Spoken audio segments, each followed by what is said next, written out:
કતારગામ વિસ્તારમાં થયેલા અકસ્માત બાદ સુરત મહાનગરપાલિકા એક્શન મોડમાં આવી ગઈ છે। આવનારા સમયમાં ઘટના ન બને તે માટેના નિર્ણય લેવામાં આવ્યા છે। ગ્રીન શેલ એજન્સીને આ ઘટનામાં બ્લેકલિસ્ટ કરવાનો નિર્ણય લેવામાં આવ્યો છે। સુરતના કતારગામ વિસ્તારમાં થયેલા અકસ્માત બાદ સુરત મહાનગરપાલિકા એક્શન મોડમાં આવી ગઈ છે।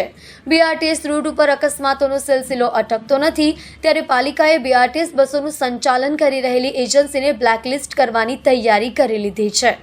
સુરતના મેયર દક્ષેશ માવાણીએ પત્રકારોને બ્રીફિંગ આપતા જણાવ્યું હતું કે સુરતમાં સિટી બસ સેવાનો ઇજારો ધરાવતી એજન્સી પૈકી ગ્રીન સેલ એજન્સીને અગાઉ શોકોઝ નોટિસ આપવામાં આવી હતી। અઠવાડિયામાં જવાબ આપવા માટે જણાવવામાં આવ્યું હતું, પરંતુ આજ દિન સુધી આ એજન્સીએ પાલિકાની નોટિસનો કોઈ જવાબ આપ્યો નથી, જેથી કરીને હવે એજન્સીને નોટિસ આપી બ્લેકલિસ્ટ કેમ કરવામાં નહીં આવે તે માટે નોટિસ આપવામાં આવી છે। અત્રે નોંધનીય છે કે કતારગામમાં થયેલા અકસ્માત બાદ સુરત મહાનગરપાલિકા એક્શન મોડમાં આવી ગઈ છે।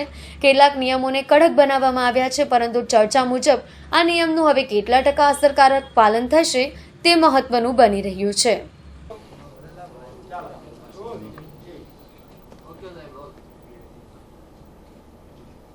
તાજેતરમાં બીઆરટીએસમાં જે સુરતમાં એક્સિડન્ટ થયું છે તે બાબતે ભારતીય જનતા પાર્ટી અમારા પ્રદેશ અધ્યક્ષ પણ ઘણા વ્યથિત છે અને આજે અમે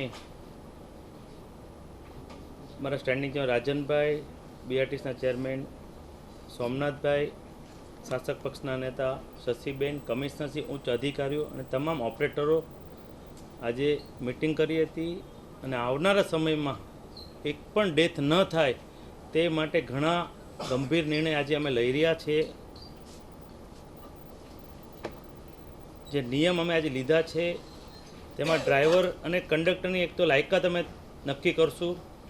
વિજિલન્સ ટીમને બ્રેથ એનાલાઇઝર દ્વારા ડ્રાઈવર અને કંડક્ટરની તપાસ વિજિલન્સના ઓફિસર જ કરીએ છીએ જ્યારે પણ રેડ પાડે ત્યારે, અને આનો રિપોર્ટ રોજ બનાવીને જવાબદાર અધિકારીને આપવામાં આવશે। નશાની હાલતમાં જો કોઈ ડ્રાઈવર પકડાય તો તેનો તે જ દિવસે એની એફઆઈઆર થઈ જશે। કર્મચારીને ઓછો પગાર આપવા માટે જવાબદારી ઉપર કાર્યવાહી કરવામાં આવશે।